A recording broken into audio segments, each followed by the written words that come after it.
Helldivers 2.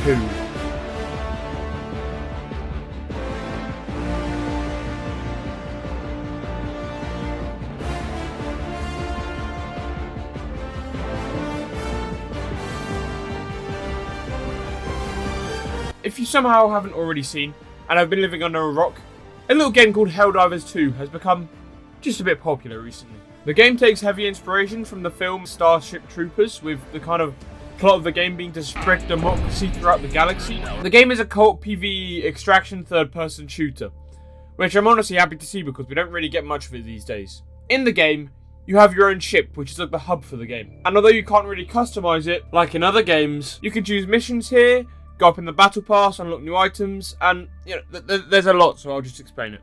In Helldivers 2, there's a battle pass, which, for the most part is free. Everything that you would want to unlock is here, like armor, weapons, and of course, emotes. There is also a premium pass you can get with super credits, which is one of the in-game currencies.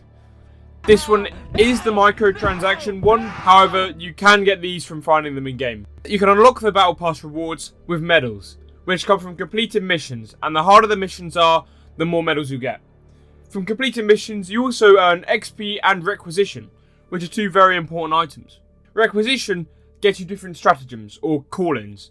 There are 3 different types: offensive, defensive, and supply. The supply stratagems are things like heavy guns, for example, the autocannon or expendable anti-tank. You can also get things that aren't guns in these, like shield generator packs which put a temporary shield around you, or guard dogs which are like turrets that follow you. The defensive stratagems are things like Gatling sentries or a mortar sentry.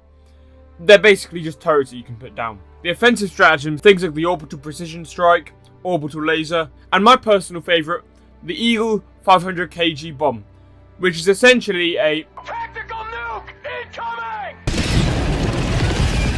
You unlock all of these stratagems at different times depending on what level you are, which is good as it keeps you coming back to the game and generates a good loop, which is what this video is about. The gameplay loop is extremely entertaining. I would say actually one of the best in any game that I've ever played, purely because it involves the entire community working as a team, and the community's choices also define the future of the game. Let me explain. You play as the galaxy's most elite soldiers, being the Helldivers. You, and the rest of the fanbase, are currently fighting a war for the human race.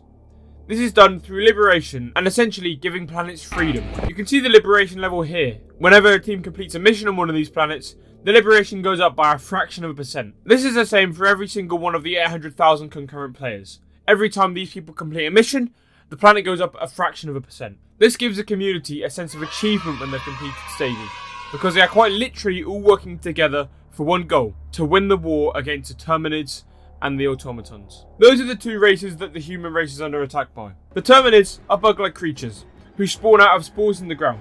They're not too difficult to fend off against either. The only ones that you have to worry about are the hunters who just jump on you and stun you, or getting swarmed. That's another big thing. The other enemies also include a Terminid with a shield on its face, so you can only shoot it from behind or at the bottom, a bigger Terminid called a Brood Commander, and then there's the Bile Titans, the final boss of the Terminids. They're huge. They both spew bile and stomp on you. So how do you kill it? Well, the best way is tactical nuke incoming! But if you don't have the 500 kg bomb, then you have to shoot its sacks until it's dead, or call in another bomb. The Terminids are based on the right side of the map, but now let's go on to the other side, to the Automatons. The Automatons are just a bit harder than the Terminids, just a tad. The reason I say that they're a bit harder is that although they don't mainly come in huge groups, they do ranged attacks instead. Some of the enemies are fairly easy to kill despite the robots having more armor, like the human-sized ones who you just shoot a few times and they're dead, or the Devastators which you just have to shoot in the crotch. But then there's things like the shield Devastators who, prove to be very annoying.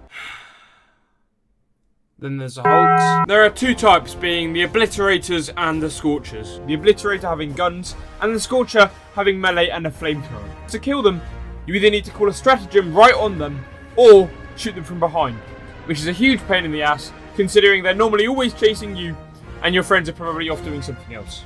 They're also faster than you, so when the Scorcher catches up to you, it can just melt your ass. Then there's the tanks. You just have to really call in an anti-tank or a stratagem to kill them. The thing I love most about the enemies as a whole is, although some are very annoying, the huge variety of enemies just makes a game's loop more fun in general.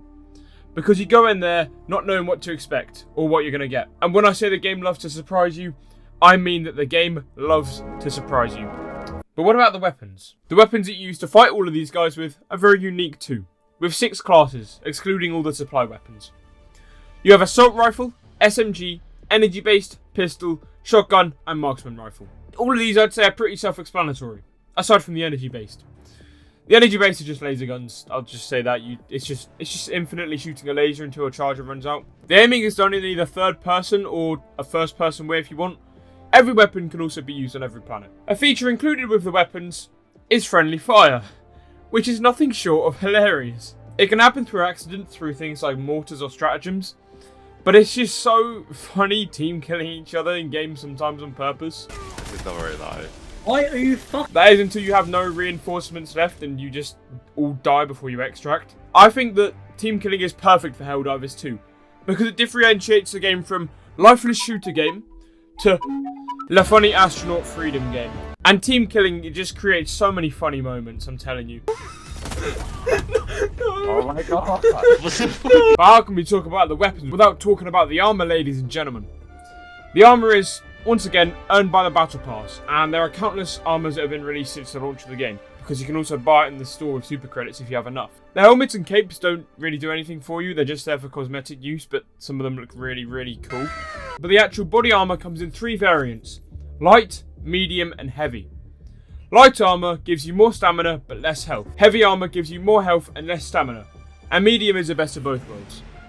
Every piece of armor also has a status effect, like this one, which gives you 2 extra stims, or this one, which reduces recoil by 30% when you're lying down or crouching, and 50% resistance to explosive damage. And once again, every single piece of armor can be used on any planet. Speaking of the planets, what are they like? And what do you do on said planets? Well, the game includes 53 sectors and 253 planets.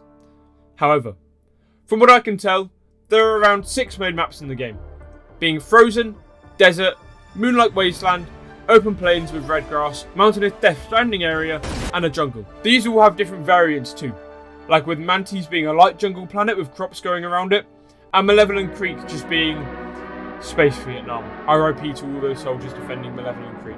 You will be missed. The variety of planets just adds so much more of that juicy replay value, and I'm quite excited to see what they add in the future, you know. All of the planets also usually have some sort of status on them, whether it's hot weather making stamina regen slower, or some planets it takes 100% longer to call stratagems in. The objectives on these planets is another way which the gameplay loop is just amazing. Unless you go for a lower difficulty, you have 2 or 3 sets of missions that you need to do that come in a package. It's totally random what you get in these packages, and if you win all 3, then you get all of the medals for those missions. Sometimes you'll be destroying air bases, sometimes you'll be setting off an ICBM, which looks amazing, might I add, and sometimes you'll just be evacuating civilians, which is the worst mission in the entire game, and if you think it's good, then you're a liar. Although there are many flaws to this game, I think the gameplay loop is like no other. And their rewards after the missions, be it requisition, medals, or super credits, make you feel like you've actually won something. The amazing thing is, the loop doesn't actually get boring either, because there's always more to unlock. And even if you have unlocked everything, it's still pretty fun to mess around in game with your friends. I think that what really puts a cherry on the cake is the destruction and explosions. It makes you feel like a real space soldier. It's something new, and it's something that's not really been done to this level before, with the community working together and such. There is just so much more I could say about this game, but I can't. Mainly because the video is getting a bit too long. But Helldivers so far is Mad Mortsy's multiplayer game of the year, and I really hope it doesn't die. And that, ladies and gentlemen, is the end of the video. I didn't even get to mention the Illuminates or the mechs coming to the game, or even the cyborgs very much. Anyway, maybe I'll do another video on this later on in the future, but for now, I really hope you did enjoy. If you really did enjoy, then why not like and subscribe? It would help me out a ton, and it doesn't cost anything, so you might as well. And with that, once again, thank you very much, and I'll see you in the next one.